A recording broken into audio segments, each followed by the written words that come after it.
Today we are going to do something pretty awesome. Yesterday we made up some lovely jellyfish and I'm going to show you one of these. And all we did was we made a super duper relief artwork with a gloss medium, and then over top of that, once it dried, we did a lovely watercolour top coat. And as the watercolour dried, it came away from the resist. As you know, with our name, we make creativity is just there to inspire you to do something different. So I went and dug around in my recycling bag. I did not go into the garbage, the trash can. But thanks to some great online retailers, I've got some bubble wrap.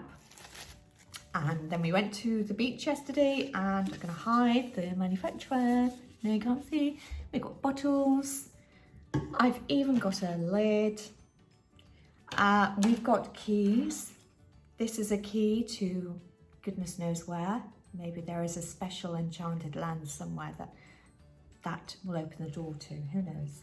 When we use resist art, whatever we put down onto our paper, using wax crayons, using gloss mediums, anything that is going to give us a bit of a relief there, whatever shape we use, it's going to make it look incredible.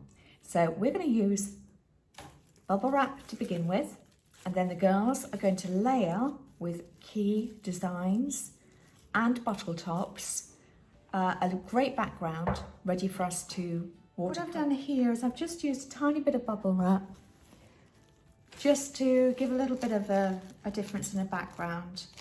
We need to have this dry before we start watercolouring. So my children have done their backgrounds like this, and I'll show you one key, and then what we do is I've actually got a paper plate and I've just dipped a key in there. Get the key. A little bit of acrylic medium,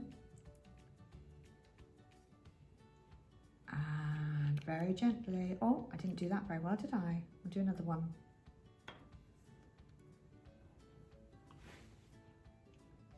Go.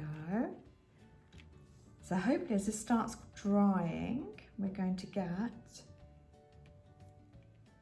some different awesome shapes.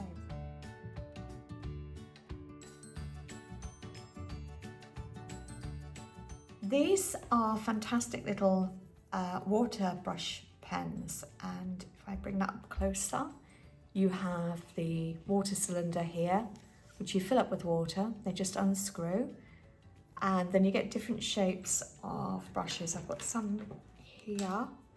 That's a lovely brush head there. You can get some very fine ones, or just use an old-fashioned paintbrush. I mean, you know. Bear with me, Bethany. Handy if you want to go and do some painting or watercolours when you're out and about. These are really good because they've got the water in there. See, I take them when I go cruising, and I have so much fun because I sit there drinking tons of coffee and tea and painting.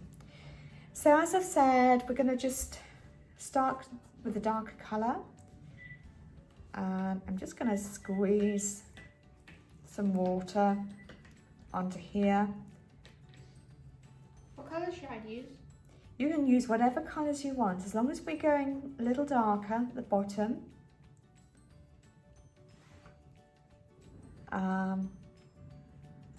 You can use greens, blues, you can use darker colours. And I'm going to try and make sure that this is not too brown. There's no brown. Oh, I don't want brown. I want bright colours. I want this to look amazing and different. Ta-da. I think one of the biggest problems for children is for them to allow themselves to let themselves go and not be afraid of just having fun.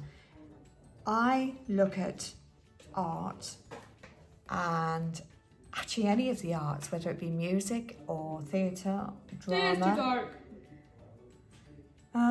Or just doodles. This type of thing is really good for building those family bonds.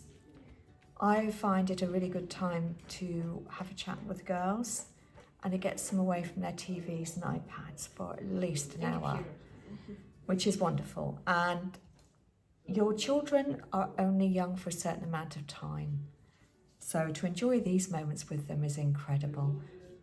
There, welcome back.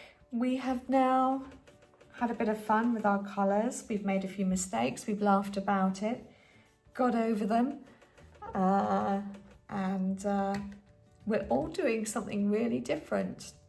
I think for the kids, it's important for them just to explore the blending of colours, and for them to be able to truly appreciate that invisible stenciling that they did to begin with when they looked at it and said, you know, I can't even see what I'm stamping. But I'm going to take Ava's here, and although it hasn't dried, you can just make out where she used the bubble wrap, especially in the pinks and the reds. So as that dries, that's going to come up even more. Mine is a little hodgepodge of everything, but I'm just going to show you how easy it is, because as this dries, it gets lighter, and you'll find there's probably going to be areas that you just want to increase the colour. Now, the way I'm doing mine is I'm just dabbing.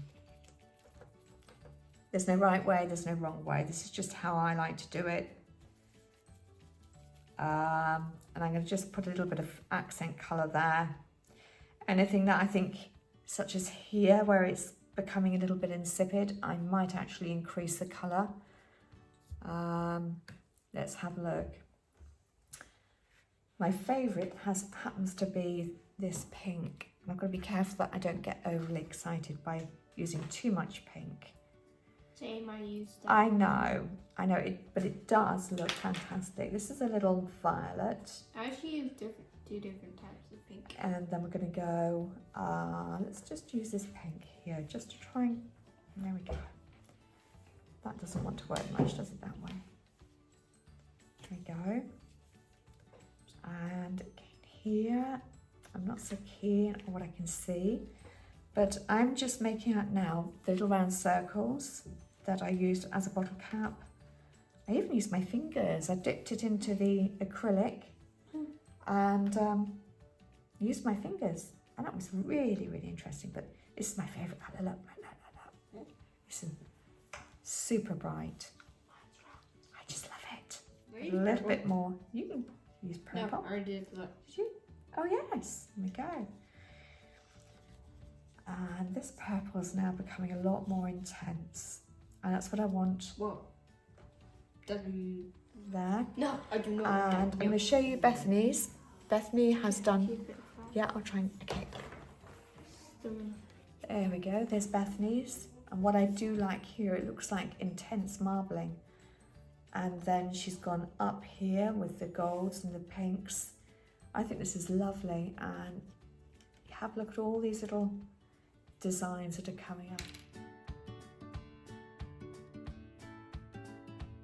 We have used Liquitex Gloss Medium to do the outline of our jellyfish, and I have just started sprinkling on some salt onto the wet background, and if you take a look, you can actually just see the salt reacting with the water and making it look like it's got little bubbles. Isn't that clever? It's amazing what you can do with a little bit of creativity.